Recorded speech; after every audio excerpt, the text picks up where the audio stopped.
ایک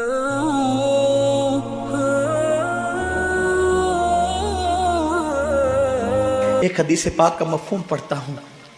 حضرت ثعلبہ ابن عبدالرحمن یہ ایک جوان انسان ہے۔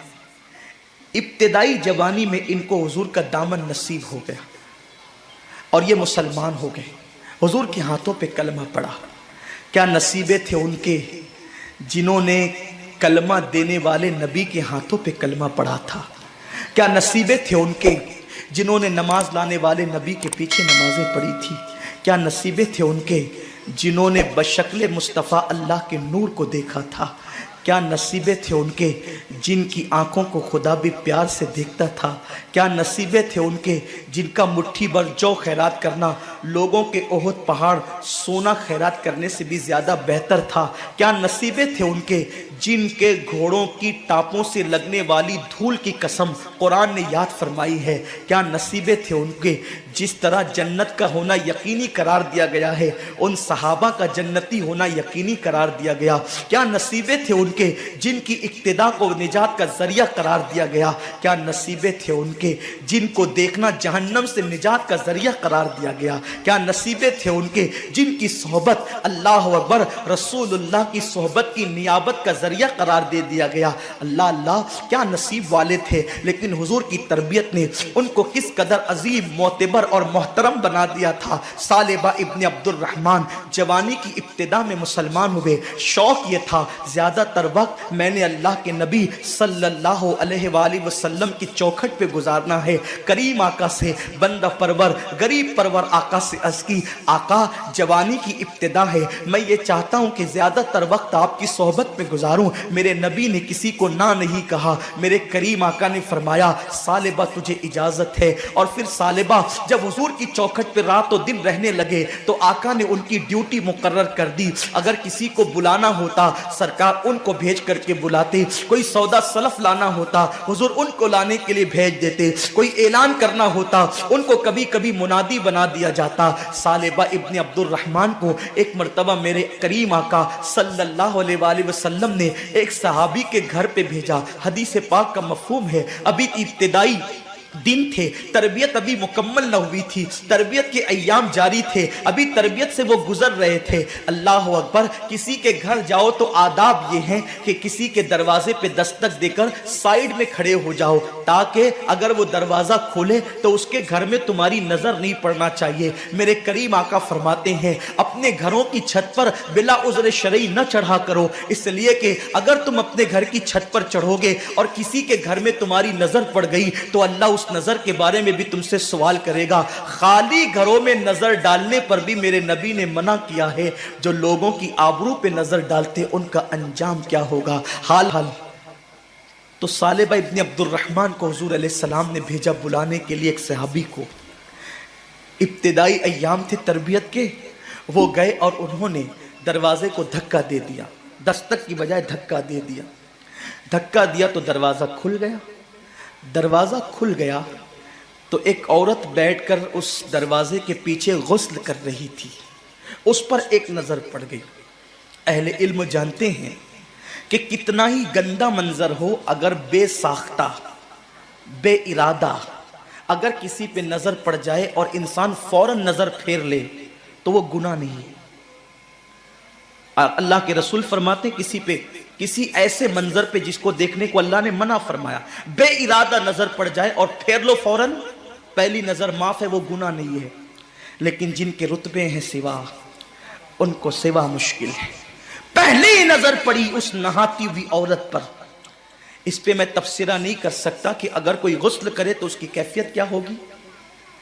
یہاں بیٹھنے والا مجمع باشعور ہے، عقل مند ہے، دانا ہے، بینا ہے، وہ جانتے ہیں کہ اگر کوئی غسل کرے تو اس کی کیفیت کیا ہوتی ہے۔ پہلی نظر ثعلبہ کی پڑی، فوراً نظر پھیر لی۔ اس کو ہم گناہ تو نہیں کہتے، بلکہ اس نہ کردہ گناہ کا احساس ثعلبہ کو اتنا ہوا کہ آنکھ سے آنسو ٹپک پڑے۔ میں نے کیا دیکھ لیا؟ مسلمان ہونے کے بعد میں نے کیا دیکھ لیا؟ اور پھر نگاہیں آسمان کی طرف اٹھا کر روتے ہوئے کہتے ہیں اے اللہ مجھ سے بہت بڑا گناہ ہو گیا۔ دیکھو یہ احساس گناہ نہیں ہے، لیکن احساس نہ کردہ جرم کا احساس، اے اللہ مجھ سے کیا ہو گیا.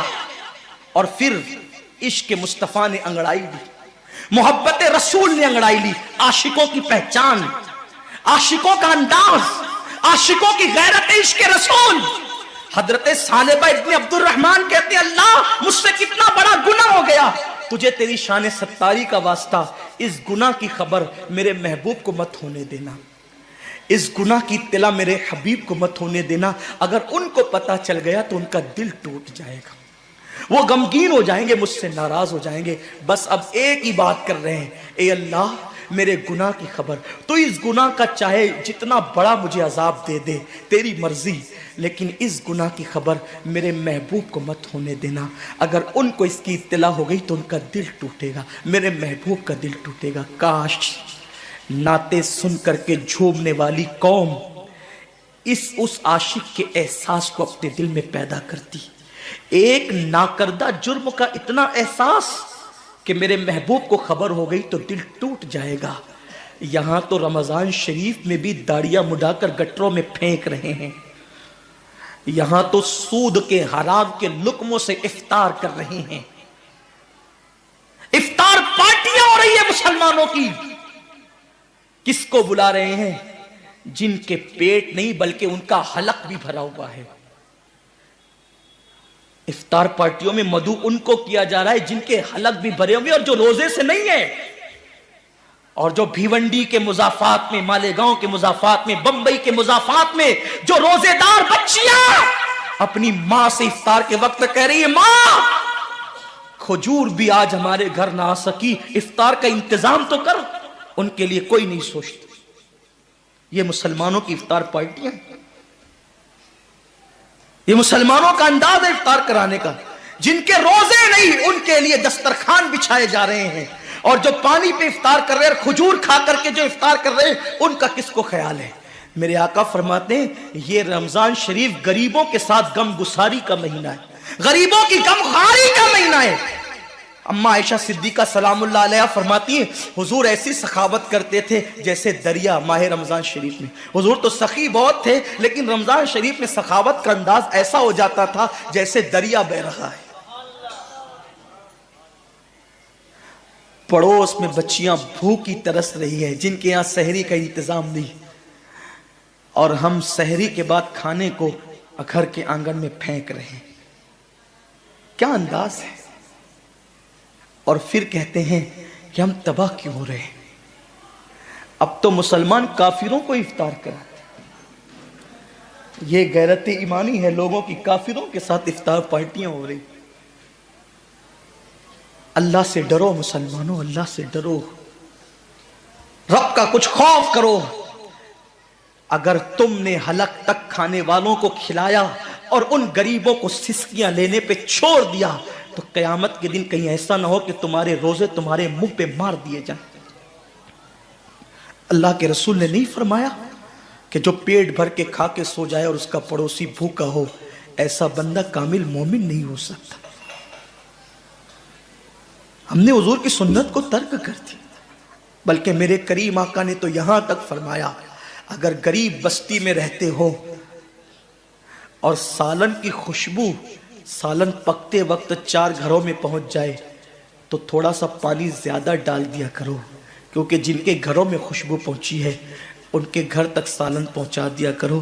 اگر ان کا دل اس خوشبو سے ٹوٹ گیا تو اللہ تبارک و تعالی اس معاملے میں بھی تم سے پوچھ گچھ کر سکتا ہے. فکر کہاں ہے؟ ایک بزرگ سے پوچھا گیا اسلام کہاں ہے؟ فرمایا کتابوں میں. مسلمان کہاں ہے؟ تو کہا قبروں میں. اسلام کتابوں میں اور مسلمان قبروں میں. اب کیا بچا ہے؟ میں یہ تو نہیں کہتا کہ لوگ کافر ہو گیا، استغفر اللہ، کبھی نہیں کہتا. میرا مسلک تو اتنا محتاط مسلک ہے. میرے امام نے کہا اگر کسی کے قول میں 99 وجہ کفر کی ہو اور ایک ایمان کا راستہ نکلتا ہو تو ہم ایمان کی طرف اس قول کو پھیریں گے. ہمارا مذہب مسلک یہ ہے. ہم مسلک اعلیٰ حضرت کے ماننے والے ہیں، ہم اسماعیل دہلوی کے مسلک کے ماننے والے نہیں ہیں. ہمارے مسلک میں بہت احتیاط ہے. مولائے کائنات نے کہا آسمان سے زمین پہ گرنا آسان ہے، مشکل ہے. خارجیوں نے جب مولا علی کو کافر کہا تو فرمایا ان کی بے باکی ہے، وہ مجھے کافر کہتے ہیں، میں ان کو کافر نہیں کہتا، یہ میری احتیاط ہے۔ میں آپ کو کافر کہنے استغفر اللہ کبھی بھی نہیں کہہ سکتا، تصور نہیں کر سکتا، بلکہ خدا کی عزت کی قسم اپنے دل کے جذبات پیش کروں کہ جب ہم ممبر پہ بیٹھ کر کے خطاب کرتے ہیں تو یہ سوچ کے کرتے ہیں کہ ہم اپنے مخدوموں کو خادم کی حیثیت سے سبق سنا رہے ہیں، اللہ ان کی دعاؤں کی برکت سے ہماری نجات کا سامان کر دے گا۔ ہمارا تصور یہ ہوتا ہے، ہم اس تصور کے ساتھ آپ کے پاس بیٹھتے ہیں اور آتے ہیں، لیکن سوچو تو صحیح ہمارے اسلاف نے کیا کہا۔ مذہب کتابوں میں ہے، مسلمان قبروں میں ہے، اب کیا ہے؟ کسی نے کہا نا کہ غلط ہے مسلمان مارا گیا، وہ ایک تصویر تھی جو مٹا دی گئی، کہیں ہم تصویر مسلم تو نہیں بن گئے۔ صالبہ ابن عبد الرحمن عرض کرتی اللہ جتنا بڑا چاہے تو مجھ پہ عذاب ڈال دے، لیکن میرے محبوب کو اس کی اطلاع نہیں ہونے دے۔ حالانکہ یہ ان کی عشق کی بولی تھی، ورنہ عالم ما کان و ما یکون سے کیا چھپ سکتا تھا؟ جس کی نگاہوں سے خدا کی ذات نہ چھپی، اس کی نگاہوں سے کس کے اعمال چھپ سکتے تھے؟ وہ تو شاہد ہے، شہید ہے، وہ بصیر ہے، وہ عالم ما کان و ما یکون ہے، اور انبیاء کی امت کی اعمال پہ جو گواہی دیں گے، کیا وہ اپنی امت کی اعمال سے بے خبر رہیں گے؟ میرے امام نے کہا ہے فریاد امتی جو کرے حال زار میں، ممکن نہیں کہ خیر بشر کو خبر نہ ہو، واللہ وہ سن لیں گے فریاد کو پہنچیں گے، اتنا تو ہو کوئی کہ آ کرے دل سے۔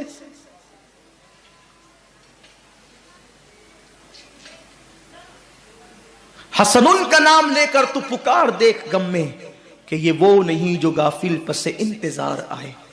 وہ تو دیکھتے ہیں، سنتے ہیں، اور ہمارا تو ایمان ہے کہ وہ ہماری جانوں سے زیادہ قریب ہے، لیکن عشق کی بولی ایسی ہی ہوتی ہے۔ اقبال نے بھی کہا تھا، ڈاکٹر اقبال نے 4 مصرے کہے تھے فارسی میں، جس کا مفہوم میں عرض کروں، وہ کہتے ہیں اللہ تو بڑا کریم ہے، میرے گناہ حد سے سوا ہے، پہلے تو میرا حساب نہ لینا، مجھے بے حساب چھوڑ دے، اور اگر میرا حساب لینا تیری غیرت اس کو لازم قرار دے، تو پھر میری عرض ہے کہ میرے محبوب کی نظروں سے چھپا کر کے لینا، کیونکہ جب میری بے حیائیاں کھلے گی نا تو میرے محبوب سے برداشت نہیں ہوگا۔ اور اسی مفہوم کو غالباً اقبال نے اس مفہوم کو جو ادا کیا تھا میرے امام کی 2 مصروں کو، وہ کہتے ہیں کریم اپنے کرم کا صدقہ، لئیم بے قدر کو نہ شرما، تو اور رضا سے حساب لینا، رضا بھی کوئی حساب میں ہے۔ اور ایک مقام پر کہتے ہیں صدقہ پیارے کی حیا کا نہ لے مجھ سے حساب، صدقہ پیارے کی حیا کا نہ لے مجھ سے حساب، بخش بے پوچھے لجائے کو لجانا کیا۔ اس حیادار محبوب سے گوارا نہیں ہوگا کہ ہمارے گناہوں کی فہرست پر وہ نگاہیں اٹھائے رکھیں، حیا سے نگاہیں جھک گئی تو ہمارا کیا ہوگا؟ صالبہ کہتے مولا میرے گناہ پر چاہے جتنا بڑا مجھے عذاب دے دے، لیکن میرے محبوب کو خبر مت ہونے دینا، یہ کہہ رہے ہیں۔ اور پھر روتے ہوئے کہتے ہیں اللہ تو نے مجھے پیدا کیوں کیا؟ کاش کہ تو نے مجھے پیدا نہ کیا ہوتا، نہ مجھ سے یہ گناہ ہوتا، نہ میرے محبوب کا دل ٹوٹتا۔ اب بے چین ہو گئے، بے قرار ہو گئے، نہ کردہ جرم نے بے قرار کر دیا۔ صالبہ حضور کے پاس وہ اطلاع لے کر بھی نہیں گئے، اپنے گھر بھی نہیں گئے، مدینہ منورہ کے کنارے پر ایک غار تھا، صالبہ اس غار میں چلے گئے، اور اس غار میں جا کر کے رات و دن رونا، اور ایک بات، کاش اللہ تو نے مجھے پیدا نہ کیا ہوتا، اور مجھ سے یہ خطا نہ ہوتی، اور میرے محبوب کا دل نہ ٹوٹتا۔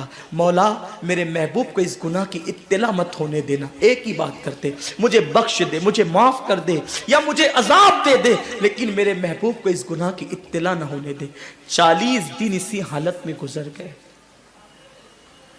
وہ گناہ نہیں تھا، وہ خطا نہیں تھی، اس کو گناہ کہہ بھی نہیں سکتے، پہلی نظر پڑی اور پھیر لیا۔ سوچو ایک نہ کردہ جرم کا اتنا احساس، ہم اپنی آنکھوں کا کتنا غلط استعمال کرتے ہیں، ہم اپنی آنکھوں سے کیا کیا دیکھتے ہیں۔ کبھی احساس بھی کیا کہ رسول پاک کو کیا جواب دیں گے، اللہ کو کیا جواب دیں گے؟